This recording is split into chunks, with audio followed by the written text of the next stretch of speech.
Esmu nodarbību bērnu emocionālā audzināšana vadītāja, un nodarbības vadu no 2011. gada. Man jāsaka tā, ka tādi lieli pārtraukumi nav bijuši, un katru gadu ir sanācis novadīt vismaz 2 vecāku grupas, ja, kuras tad izmanto šo iespēju stiprināties un būt, vai ne, un veicināt to savu vecāku lomu, jā, lai varētu veiksmīgāk un pilnvērtīgāk veikt šos vecāku pienākumus.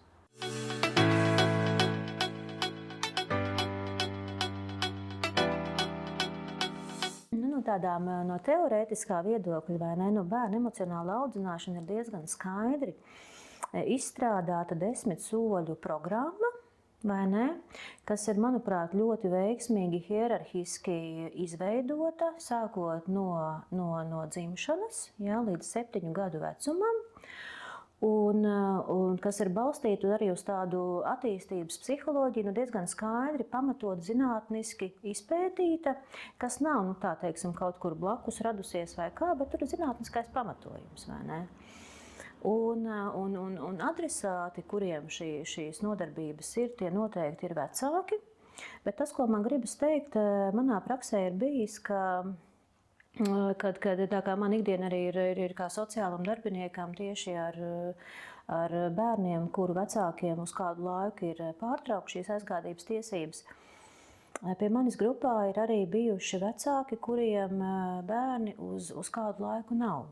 Jā, tad viņu dzīves vietā nav šo viņu bērnu, bet viņi ir uz šiem kursiem tā kā, jāsaka, rekomendēti. Un tad gan man jāsaka, ir atšķirīgums tas, vai vecākam mājās ir šis bērniņš, uz ko šīs savas iegūtās prasmes nodarbībās, teiksim, attiecināt un trenēt un ievirzīt. Vai tomēr mājās nav, jā, šis bērniņš, uz ko tā kā, vai ne, jāsaka, arī trenēt vai attīstīt. Un šī gan ir tāda atšķirība, ko es esmu pamanījusi ar gadiem, kad ir ļoti, ļoti vajadzīgs šis bērns mājās, caur ko vecāks nākot uz nodarbību sevi stiprina, viņš šīs prasmes un iemaņas apgūst, un viņas aiznes mājās, un tur viņš viņas praktizē. Jā, ir jābūt šim uz ko šis varētu notikt, vai ne? Jā, un tā ir tā atšķirība, ko es esmu pamanījusi, ka tiem vecākiem, kuriem nav šo bērniņu mājās, viņi sanāk vairāk tādas teorētiskas šīs zināšanas. Jā, tas tāds pēc tādas pieredzes.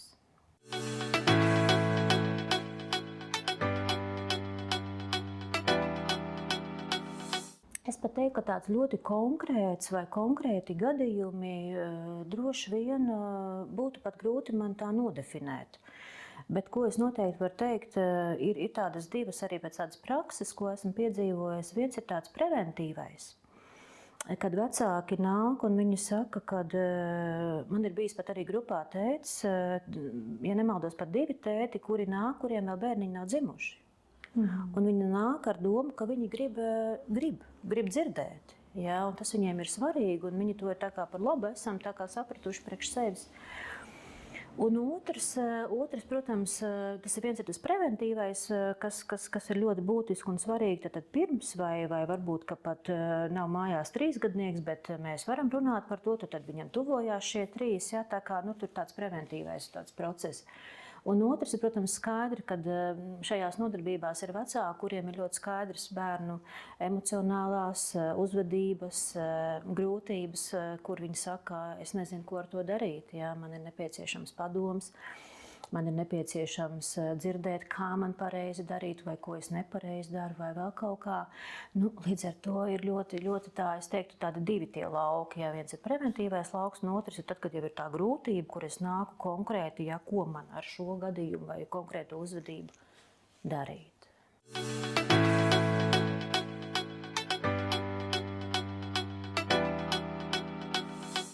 Praktiski viņas notiek grupā.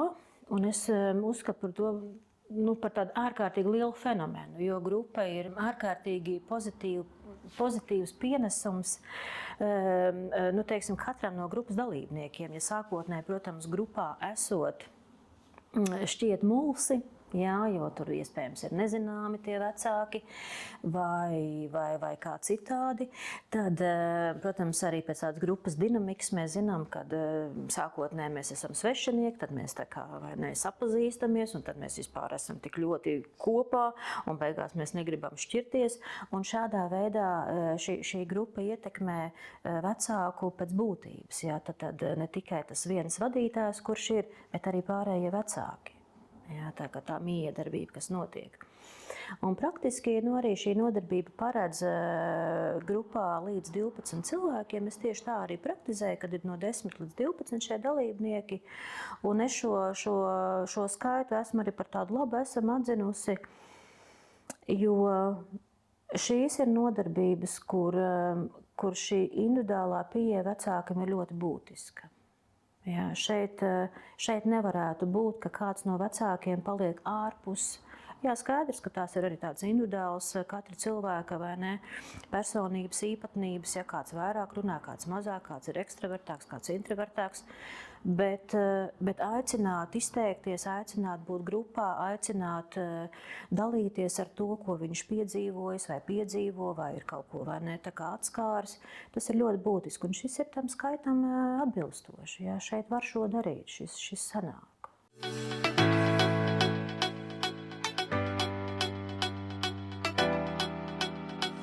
Es laikam teiktu tā, ka tas, ko varbūt arī sākotnēji nepateicu par to, kam tad ir šis BA, un tas, ko arī varbūt tās pēc man jāsaka tāda dinamiska līkme uz augšu, ja vēl gadus atpakaļ šīs nodarbības apmeklē mammas pārsvarā, tad pēdējie gadi šīs nodarbības apmeklē abi vecāki. Vai pat arī tēti vieni paši, kas, manuprāt, ir ļoti, ļoti būtiski, jo, ja mēs runājam vispār par ģimenes sistēmu, vai ne, ģimenes sistēmā jau ir abi vecāki, vai viņš ir klātesošs vai mazāk klātesošs, vai ne, bet kaut kur viņš ir. Un līdz ar to, manuprāt, tas ir ļoti, ļoti būtiski, kad visa ģimene tiek iesaistīta šajā procesā, jā, šajā attīstošajā procesā. Un ja runājam par tādu konkrētu, kuros gadījumos tad varētu būt šīs BA nodarbības palīdzošas, man jāsaka tā, pirmajā nodarbībā un otrajā nodarbībā man ir ļoti, ļoti būtiski saprast, ar kādu motivāciju vecāki ir atnākuši, pēc kā viņi ir atnākuši. Jā. Un es domāju, kad varbūt tur tā pievienotā vērtība arī ir, kad uzrunājot vecāku un noformulējot to viņa vajadzību un atspoguļojot vecākam to arī atpakaļ, ir kaut kas ļoti konkrēts. Ir ļoti konkrēts un tās konkrētās lietas mēs reizēm arī mēdzam uz tādas kopējas lapas apkopot, kas ir tas pēc kā. Jo, kāpēc es šo ienesu? Jo bieži vien ir šis moments, kad atnāk. Būšu arī godīga, kad reizēm atnāk tāpēc, ka kāds lika. Jā, un arī tur ir jāparunā, kas tas ir, pēc kā tu vari atnākt arī tad, ja kāds liek. Jā, arī tur var atrast kādu motivāciju. Tā kā mazlietiņās apčamdīt to motivējošo daļu, jo tas mazina cilvēku pretestības, tas mazina, teiksim, arī tādu vēlmi aizsargāties vai kaut kādu bīstamību, tas vai ne, teiksim, vai arī kaut kādu pašvērtību, tas tā kā reizēm cilvēki dažādi jūtās. Un tas, manuprāt, ir tā ļoti, ļoti būtiski normalizēt to, ka jūs esat šeit, jums ir katram sava motivācija. Un tad bieži vien, kad mēs esam apkopojuši tās motivācijas, tur iznāk šis uzvedības jautājums. Un uzvedības jautājums, kur ir ļoti skaidras lietas, kuras parādās skolas vidē, bērnu dārza vidē, sabiedrībā kopumā. Jā. Un tad ir jautājums, kad tie apkārtējie, kas ir, viņi tā kā runā par to, ka šāda uzvedība nav pareiza. Ka šāda nav. Bet iespējams arī vecākam pašam nešķiet, ka tā viņu bērnu uzvedība kaut kā, ka tā būtu nepareiza, vai ne? Un tas ir atkal tāds liels darbs strādāt pie tā, vai tas, ko citi pozicionē kā nepareizu, patiešām ir nepareizi. Tas nozīmē iet caur katra vecāku tādu prizmu, kas tas priekš tevis ir tā tava bērna uzvedība.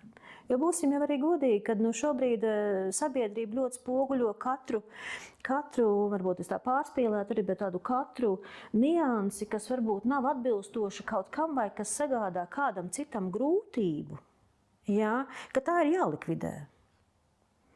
Bet viņa nav reizēm varbūt jālikvidē, viņa ir jāpapēta. Ja? Un šis ir tas, ko vecākiem tā kā aicinām bērna uzvedību pētīt. Pētīt, kas ir tā viņa īstā vai patiesā vajadzība zem šīs uzvedības.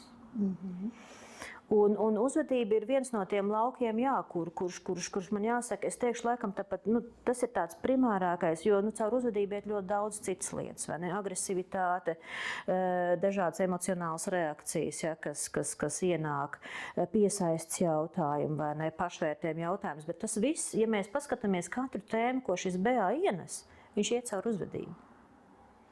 Katra šī tēma parādās bērna uzvedībā. Ja, un ir ļoti labi, tāpēc es teicu, tas skaits, kad mēs varam šo individuālo pieeju šajā nodarbību ciklā, katrs var padalīties par to, kas ir tā viņa sāpe, tā viņa bērna uzvedība, ko viņš pats arī par labu nesam atzīst. Ja, un ko viņš ir gatavs, ko viņš vēlas mainīt. Ja, ko viņš ir gatavs mainīt, ko viņš ierauga kā. Jā, es teikšu, tas ir tāds ļoti sistēmisks process šajās nodarbībās. Tas nav, mēs atnākam, aprunājamies par tēmu un aizejām. Viņš ir ļoti cikliski sasaistīts. Jā, tur ir ļoti tādas dziļas tēmas, kas ienāk. Jā, un jā, skaidrs, ka tā ir uzvedība. Es laikam teikšu tādā vienā vārdā uzvedība, kas iet caur katru emocionālu vajadzību un papētam uzvedību. Kas tas ir? Kāda ir bērnu vajadzība?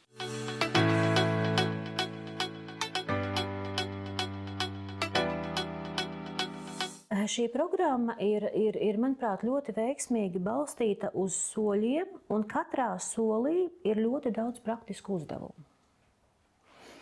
Katrā solī ir ļoti daudz praktisku uzdevumu ar ļoti skaidrām, teiksim arī, kāpēc šis uzdevums ir. Ja? Un katram šim solim ir klāt arī tādi ļoti skaidri audzināšanas principi, ja, kurus viņš tā kā var, es teikšu, mēģināt vai darbināt savā dzīves vietā, savā mājā. Un tas arī ir vienmēr uzdevums vecākiem uz nākošo reizi šo darīt. Un tajā nākošajā reizē nākt atpakaļ ar šo. Un dalīties un tādā veidā tā kā, šo prasmi trenēt un mācīties un trenēt. Jo skaidrs, kad man ir bijuši vecāki, kur atnāk, viņi saka, bet kā šo darīt? Un tur ļoti skaidri ir, kā mēs šo darām. Mēs novērojam, mēs pierakstam. Jā. Mēs par to runājam nākošajā reizē, mēs padalāmies. Un tādā veidā šķetinot ļoti konkrētas lietas. Par ļoti konkrētiem, jo, ja mēs runājam par uzvedību, mēs viņu nevaram runāt emocionāli un vispārināti. Mums ir jārunā par faktiem. Ļoti fakts, konkrēta uzvedība, par ko tad piefiksējam, pastāstim par to, kāda ir šī uzvedība, jā, ko tu pats jūti tajā uzvedībā, kad bērns šādi uzvedās. Jā. Mēs varam analizēt, kā tas ir, ko bērns ar šādu uzvedību mēģina tev pateikt. Jā, tā kā ļoti tādi, miedarbība procesi. Bet tā ir prakse. Un es teikšu tā arī, ņemot vērā, kad šīs nodarbības apmeklē ļoti dažādi cilvēki. Es pat negribētu tā kā sadalīt vai kā, bet reizēm varbūt tā izglītība ienes kaut kādu, vai ne, teiksim, tie, kas varbūt ir, psiholoģiju mācījušies, viņiem šī valoda būs cita, jā.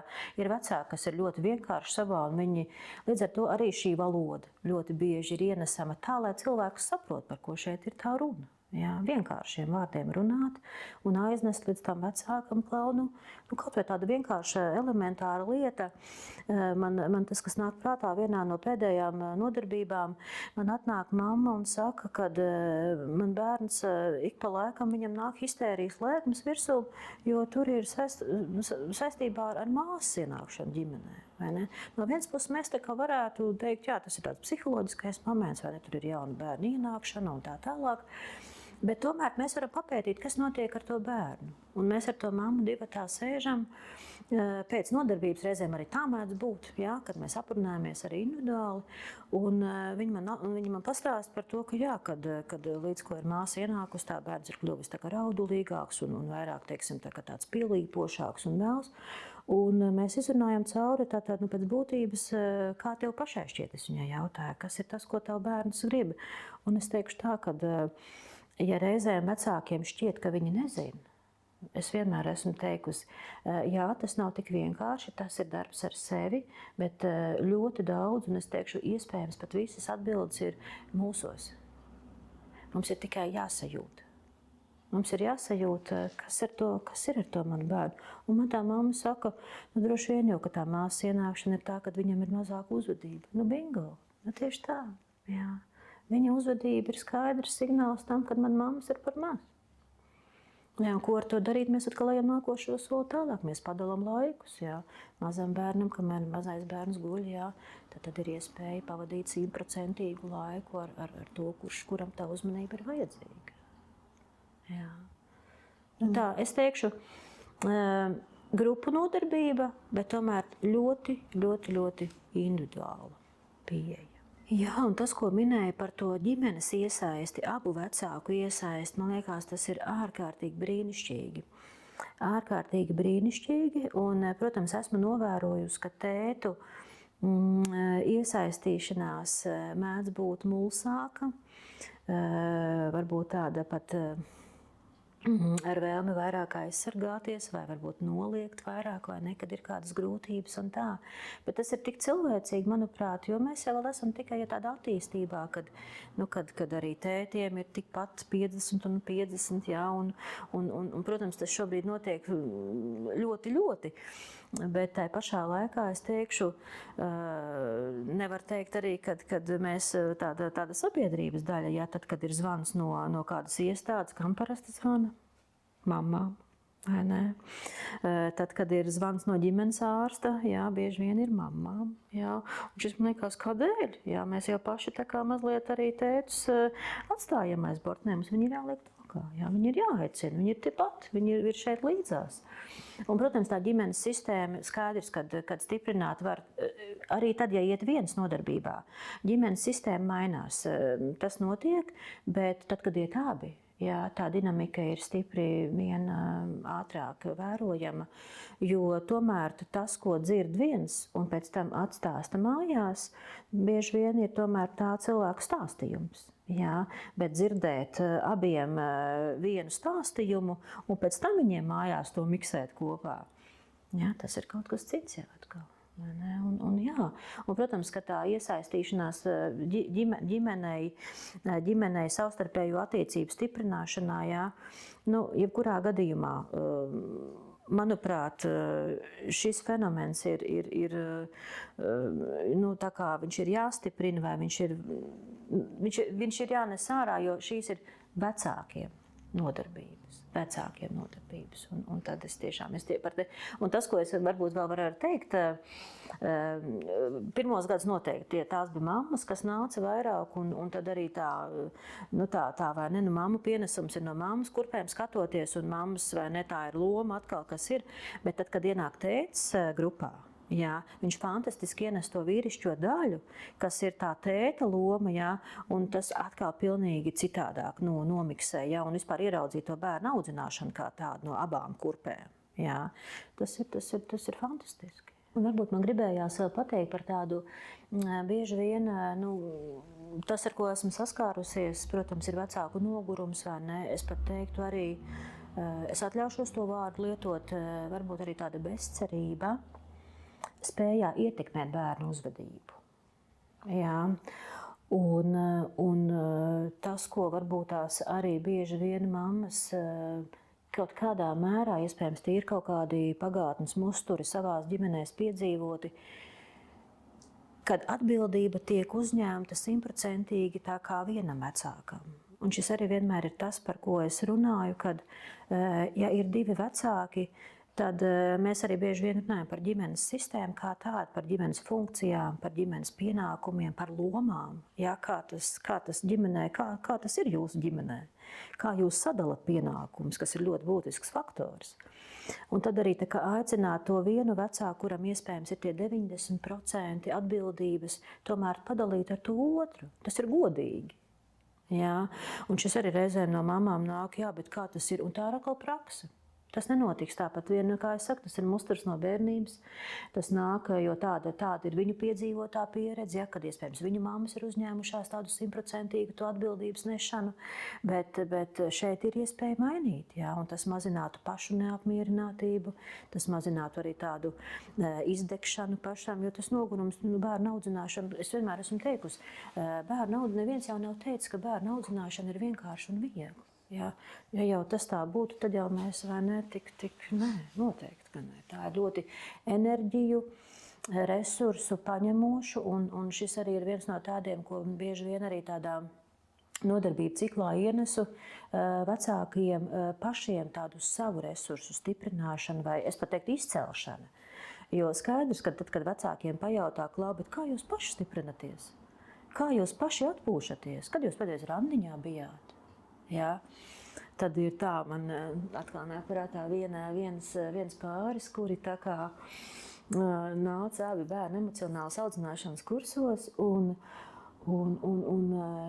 es domāju, šitien ir forši, te kaut kas notiek, te kaut kāda jauna dzirkstelīte dzirkst, jā, un viņi atnāk man 9. nodarbībā un saka, mēs bijām aizgājuši uz kafejnīcu. Es teicu, vau, es saku, un kā tas bija priekš jums? Tad padalījās, jo nebija bijuši 5 gadus nekur izgājuši. Jā, redzēt, tad stiprināt vai izcelt savus resursus un paskatīties, kas man patīk. Jo, protams, uzjautājot jebkuram cilvēkam, kas ir tavs hobijs, kas tev patīk, kas tev interesē, mēdz būt, kad īsti varbūt tās nevar par to pateikt, jo ir tik ļoti daudz ikdienas, kad cilvēks nav kontaktā ar to savu gribu, kas man patīk, kas man interesē, ko es varētu vai gribētu. Bet tad, kad viņam ir šis laiks un arī bērnu emocionālās audzināšanas nodarbības, ir laiks sev pabūt, sajusties. Un tad, kā es parasti saku, tas ir tā kā nolaisties sevī mazliet un sazemēt un sakontaktēt ar savām vajadzībām. Un tad viņas pacelt augšām, kas ir tavas vajadzības. Vannā pagulēt un neko nedarīt. Kādu seriālu paskatīties, pa mežu pastaigāt, ja, stiprināties. Ja. Tā ir viena no galvenajām lietām, ko es ienesu, jo tikai vecāks, kurš ir resursā, var iedot, strukturēt, uzlikt robežas, izturēt bērnu emocionālās reakcijas. Ja. Tāds ir.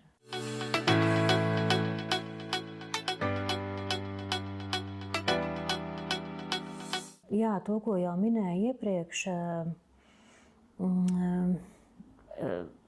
es ļoti, ļoti augstu tiešām lieku intuīciju, vecāku intuīciju.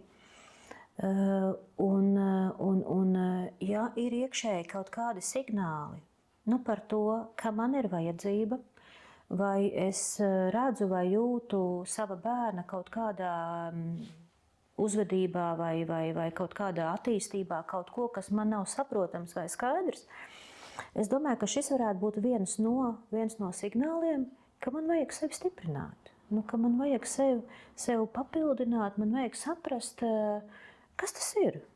Jā, kas tas ir? Un šis varētu būt viens no. Tā mana intuitīvā daļa, kas man saka, man vajag kaut ko papildus.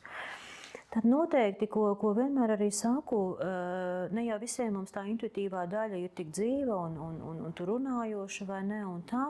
Un tad reizēm ir tā, kad mums kādi apkārtējie sāk dot kādus signālus. Jā. Un bieži vien tā ir kāda iestāde, vai tas ir, nezinu, vai tā ir izglītības iestāde, kur saka, klaujā, kā tas ir, kā jums pašiem vai ne, un īsti mums neliekas, ka kaut kā varbūt ir baigi labi. Tātad kaut kāds signāls, kas nāk no ārpuses. Jā. Bet šeit man vienmēr jāsaka, ka vecāki ir ļoti, ļoti sensitīvi mēdz būt sensitīvi uz bērnu uzvedības tādām nianšu, tādām atspoguļošanām, un tad ir tas noliegums, ka tas nav ar manu bērnu, kas arī ir ļoti, ļoti cilvēcīgi, jo, manuprāt, par kaut ko, kas nav, ir ļoti būtiski spēt līdz vecākam aiznest tādā ļoti cilvēcīgā valodā. Jā. Jo mēs jau ļoti daudz lietas redzam, kas nav, bet par to runāt tā, lai tas otram iespējams, protams, arī tad var būt kaut kādi vai ne noliegumi un tā, arī tur ir personīgā pieredze vai ne, un tas viss ir tik ļoti, bet tomēr par to paziņot tā, kad tas vecāks tomēr vēlas skatīt, kas ar to notiek, kas ar to manu bērnu notiek vai vēl kaut kā. Bet ir nolieguma daļas.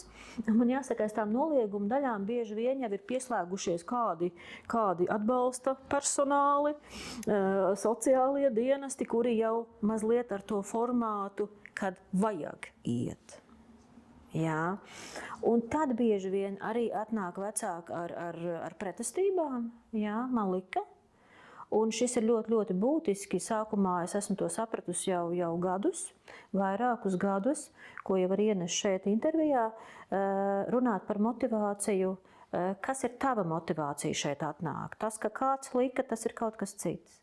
Bet kāpēc tu esi šeit? Un kas tā ir par pretestību tev? Okay, un ja arī tu esi šeit ar pretestību, es vienmēr aicinu paņemt priekš sevis to, kas ir priekš tevis. Neņem to, kas nav priekš tevis. Jā, padali. Tev nav viss šeit jāņem. Šeit nebūs viss arī par tevi. Jā. Tā kā, un tad man jāsaka, notiek tā cilvēku tāda, es teiktu tāda jūtu normalizēšana. Jā, ka tu šeit drīksti justies ar negribēšanu, tu drīkst šeit justies ar interesi. Tāda normalizēta sajūta, ka šeit mēs esam ļoti dažādi ar dažādām sajūtām, ar dažādām motivācijām un dažādiem tiem aicinājumiem, kāpēc es esmu šeit. Jā, vai tas ir mans iekšējais, vai tas ir ārējais. Jā. Un ir vēl arī tāda trešā, kur vecāki ir kādreiz dzirdējuši no kādiem citiem, ka tur ir baigi augstu, tur visu kaut ko var iegūt. Jā, metodes, jā, zināšanas, sapazīties ar citiem vecākiem, un bieži vien šie vecāki pēc tam arī turpina šīs attiecības kaut kur ārpusē. Jā. Arī tādi pienesumi.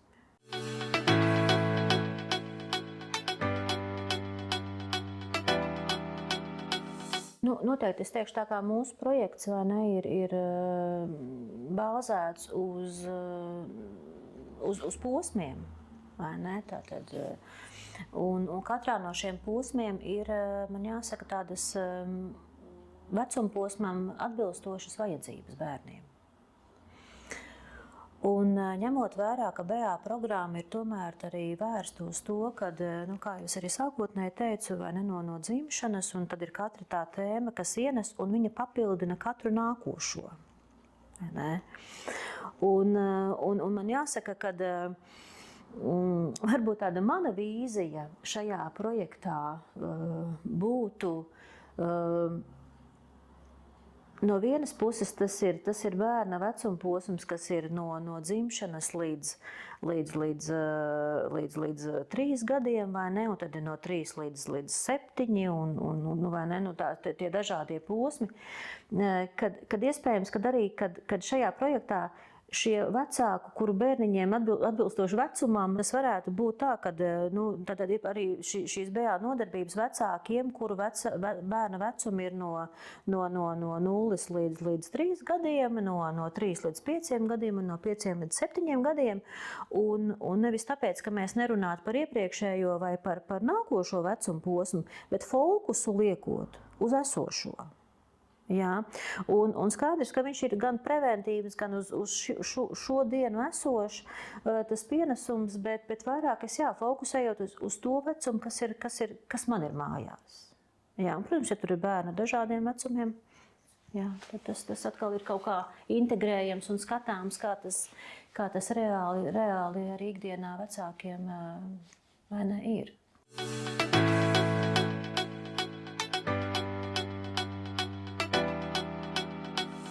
Tieši runājot par šo nodarbību ciklu, es teiktu tā, ka man arī jāsaka, ka bieži vien saņem ikdienā zvanus zvanus no vecākiem, kuri jautā, kur es varu iziet šīs nodarbības, ja, bērnu emocionāla audzināšana. Un ņemot vērā, kad tas bieži vien ir maksas pakalpojums, ja, un tās maksas nav mazas, tad es domāju, ka šī ir viena no iespējām vecākiem piedalīties, būt klātesošiem, paņemt priekš sevis tās vajadzīgās lietas, ja, un nedomājot par to, ka tas tomēr ir maksas pakalpojums. Jā. Es laikam to teikšu, jo ja es ikdienā nebūtu tiešām saņēmusi tik daudz zvanu un gribētājus, jā, es teiktu, jā, nu viņš tak ir, tad tur piedāvā un šur, bet es domāju, ka šis ir stāsts par to, kad ir šī iespēja saņemt, vai pareizāk sakot, šī pieejamība. Jā, šī pieejamība, kad ir pieejams un arī, kad šie līdzekļi, jo ņemot vērā, ka tomēr ir ģimenes, kurās ir vairāk bērni, jā, tas ir tāds finansiālais arī jautājums, jā, vai viņi var atļauties, protams, kad ir kuri var atļauties un ne par to ir, bet bieži vien šis fokus uz to, ka šis ir maksas pakalpojums, un šī ir iespēja. Un noteikti arī tas ir viens varbūt tāds finansiālais jautājums, bet es arī teiktu vecāku lomas stiprināšana vai vecāku, es kā stiprs vecāks vai es kā zinošs vecāks vai es kā vecāks, kurš attīsta sevī prasmes vai vēlas attīstīt sevī prasmes, jā, šis ir ļoti labs treniņš. Un, protams, ka šis nebūs uz sitienu, šis nebūs šeit pat tūlīt, jo mums ir sabiedrībā un cilvēkiem ir gaidas, ja, ka tagad no vienas reizes mainīsies bērnu uzvedība. Ne, tas ir process. Ja, tas ir process, kas ir, es teikšu, pat vecākiem, viņš ir jāiznes līdz tādam apzinātam līmenim. Man ir jāapzinās tas, kas man ir mājās jāmēģina mainīt. Vai sevī mainīt, jā. Kamēr es netieku līdz tam apzinātam, vai es kaut kā pat nenodefinēju vārdos, tas man ir sarežģīti, jo es eju vecajā ritmā, vecajā uzvedības modelī, un tad tur tā kā ir. Tas arī ir tas stiprināmais, un es domāju, ja mēs par sabiedrību kopumā runājam, tad šis ir, jā, līdz katram vienam aiznest kaut ko, jā, uzstrādāt individuāli uz vecāku, lai viņš kļūst stiprāks vecāks. Lai viņā šīs zināšanas, prasmes un iemaņas, lai viņas miksējās, lai viņas pārnes atpakaļ, viņi iedod saviem bērniem. Es vienmēr esmu teikusi, ja tas, ko jūs iedodat no sevis savam bērnam, jā, tad tas nozīmē, ka viņš kā vecāks, jā, nākošai paudzei jau būs citāds.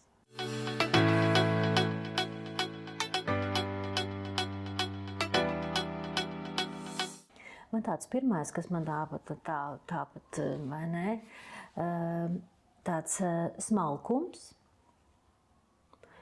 smalks, jūtīgs,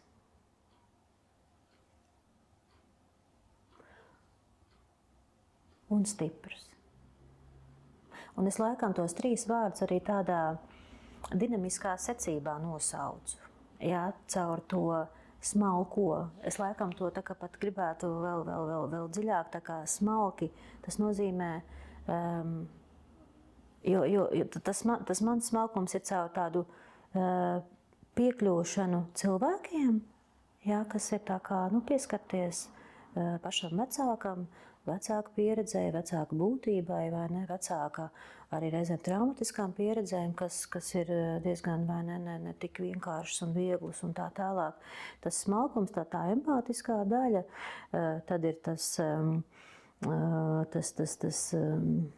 jūtīgums, ja, kas atkal ienes tādu pieņemšanu, jo vecākiem ir ļoti būtiski būt pieņemtiem, jā. Pieņemt, kad es neesmu viens ar tādām grūtībām, ja, kad tas mazais delverīts, kas ir manās mājās ar delverīšu uzvedību, ka es neesmu viens tāds, vai ne, kad ir vēl kādiem grūtības, un tas arī tā kā normalizē vecākam, ja tas ir tas jūtīgums, un tas stiprums ir tajā, ka caur šiem diviem, ja, tad ir tā celšanās uz augšu, tā stiprināšanās. Jā, tad tie 3 vārdi, man liekas, tādā dinamiskā secībā.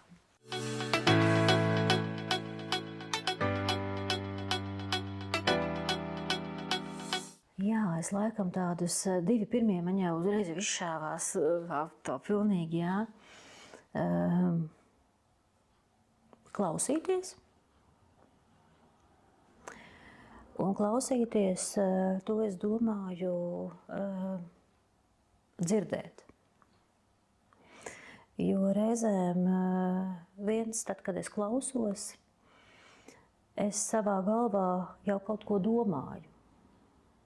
Bet dzirdēt nozīmē otra stāstījumu tā, kā viņš to stāsta. Jā. Tas nozīmē, tas vārds dzirdēt, tas ir tas, ko es gribu iznest kā pirmo, tātad dzirdēt. Saruna, runāt, jo tikai caur sarunāšanos mēs varam otru dzirdēt, tikai un vienīgi, atļaut vai akceptēt runāšanu un runāt to, ko patiesi domā. Jā, nevis to, ko no manis gaida, bet to, tā kā es jūtos. Ja es jūtos pavisam slikti, tad es par to runāju. Ja es jūtos labi, tad es to saku. Jā, ja es jūtos veiksmīgs, tad es to iznesu. Un trešais darbības vārds, es laikam teikšu kustība. Un kustība nozīmē tas, ja vecāki ir atnākuši, tas nenozīmē atnākt, apsēsties, piecelties un aiziet. Tas nozīmē kustēties. Un ar to es domāju kustēties, darboties, darbināt, investēt, inovēt. Jā, tur būtu ļoti daudz vēl dažādi tie darbības vārdi, kas maina to manu musturu, kā tas ir bijis līdz šim. Jā. Un tikai caur kustēšanos, caur kaut kādu, kaut kādu to vibrāciju, mēs varam ieraudzīt kaut kādas pārmaiņas. Ja es šeit sēžu un runāju un gaidu, ka tagad mans bērns mājās kaut ko tur darīs citādi, es vienmēr saku, aizmirstam. Jā, man ir jāiet ar savām kājām, ar savu galvu, manām rokām, mani pašu. Man tas ir jādara. Es esmu mainītājs. Man ir jākustas kā vecākam.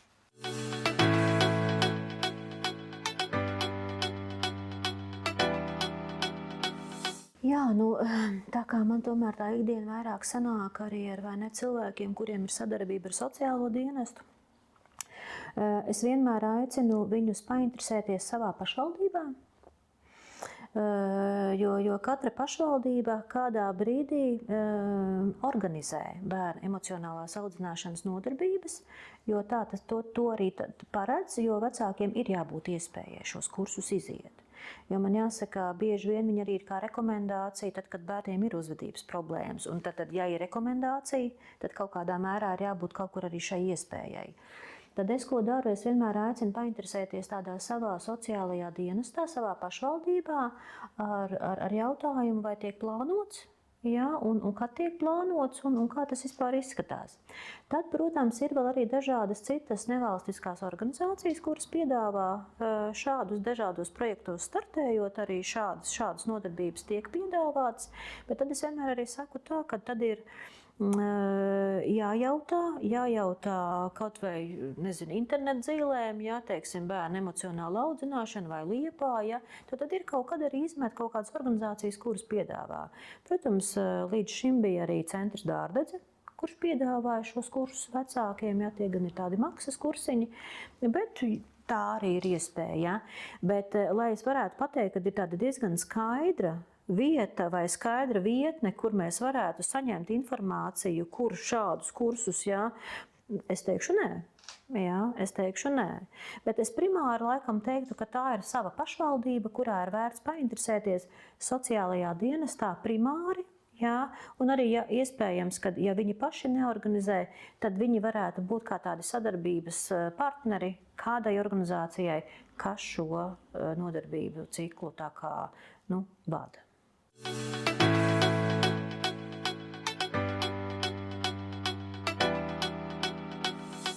Jā, tas, kas man nāk prātā, man liekas tāds ļoti, ļoti vienkāršs. Man šķiet ļoti vienkārši, bet ar vecākiem sarunās reizēm esmu sapratusi, ka tas nebūtu nav tik vienkārši. Ir tāda kaut vai 15 minūšu 100% veltīšana vienam bērnam konkrēti. Jā. Un tad, kad mēs esam runājuši nodarbībās par to, kad reizēm mēs varam būt visu dienu blakus, bet kvalitātes savā ziņā nav, jo mēs esam domās, jūtās, sajūtās pilnīgi kaut kur citur. Un tad, kad mēs nofokusējamies un esam viens pret viens ar savu bērnu kaut vai 15 minūtes, bet tā līdz, kā es saku, līdz kaulam, tad tam ir tā pievienotā vērtība. Un tas neprasa dienā daudz. Esmu sapratusi, ka tas nevienmēr ir vienkārši. Jo tad, kad mēs arī cenšamies būt 15 minūtes ar savu bērnu, mēs jau domās esam veikalā un pērkam pienu, kefīru un visu citu. Jā, tā mēdz būt. Un arī tas ir treniņš, bet tas ir tas, ko mēs varam. Un iespējams sākumā tās nav 15 minūtes. Tās ir 5 minūtes. Mēs apsēžamies, mēs atslēdzam apkārtni domās, un mēs aprunājamies par to, kā, piemēram, bērnam ir gājis skolā vai bērnu dārzā. Vai ar ko šodien ir runājis, vai ko ir iemācījies, jā, kas ir paticis, jā, kā tas priekš viņu šodien ir bijis. Jā. Tad nedalīts laiks, pilnīgi nedalīts laiks, sākumā var būt tāds mazāks, bet tas ir ļoti vienkārši, tas ir tik ļoti maz no 24 stundām, ka to var izdarīt, vai ne? Tas, kas man vēl nāk prātā, kaut vai dusmu lēkme. Jā, dusmu lēkme, kurā mēs mēģinām bērnam palīdzēt tikt galā viņam ar tām savām emocijām.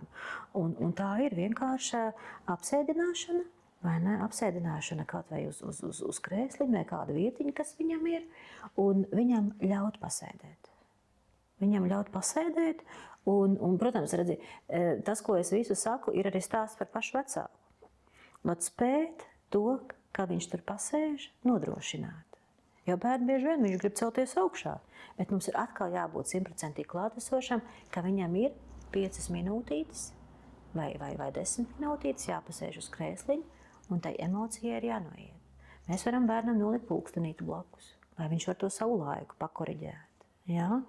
Tās ir tādas vienkāršās lietiņas, bet tur visur nāk klāt pats vecāks.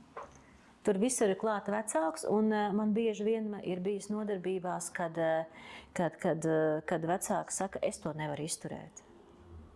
Un šis ir stāsts par vecāku, vai ne, to stiprināšanu, ka tu to vari. Tas ir atkal treniņš. Un tad arī bērns varēs pasēdēt 5 minūtes. Tad arī tev izdosies tās 5 minūtes ar savu bērnu padalīties, vai ne? Var elementāru pozitīvu lietu, vai ne? Vai samīļošanos. Jā, vienkāršs pieskāriens. Jā, man ir bijuši vecāki, kas saka, man ir grūti savu bērnu samīļot. Jā, tur ir, protams, savs stāsts, kāpēc tas tā ir, bet praktizē to. Jā. Iedod buču, vakarā pasaka. Jā. Tādas, vai ne? No vienas puses mēs runājām varbūt par tādām, un kā man ir arī bijuši, kas ārpus nodarbībām saka, tas ir tāds vienkāršos lietas, bet par to vispār ir jārunā. Ir jārunā. Ir jārunā par to. Un tas arī ir normalizējams, kad, redzat, ir kaut kāda uzstādījuma, ka tas ir normāli, bet var nezināt, kad jālasa ir pasaka. Jā, ir jānormalizē tas, ka var nezināt. Ja? Un arī šīs lietas, ko nosauc, tas vai nedusmu tāda normalizēšana, vai nedalītais laiks, vai pozitīvs vārds, vai samīļošanās, jā, tās reizēm mēdz būt nevienkāršas lietas. Ja? Un par to nav jāšausminās. Un tad man vienmēr liekas, tā arī ir tāda stāsts par pašvērtējumu. Tad, kad es šausminos par kaut ko, kas tad ir taču pilnīgi normāli, tad no vienas puses man liekas, es uz to varbūt paceļu savu pašvērtējumu. Es taču to daru un ar mani viss ir kārtībā, bet ar tiem, kas to nedara, tiem nav kārtībā. Ar visiem viss ir kārtībā. Jā, tas vienkārši ir lietas, kas ir jātīst un jāpatrenē. Tas ir viss tik tomēr vienkārši.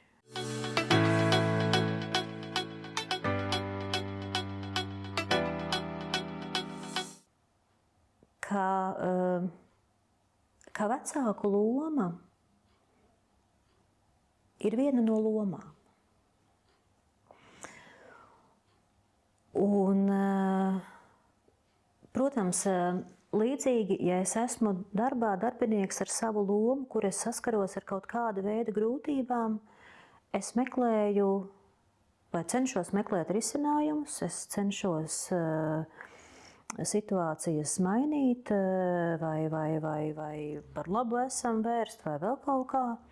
Un es laikam gribu teikt, ka arī vecāku loma ir viena no lomām, kur ir šī iespējamība.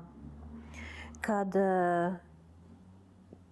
protams, ka tas prasa pacietību, enerģiju, iedziļināšanos, bet es vienmēr esmu teikusi, ka ja aiz tā visa stāv griba, un es gribu saprast, kas man ir maināms, tad tas viss ir izdarāms.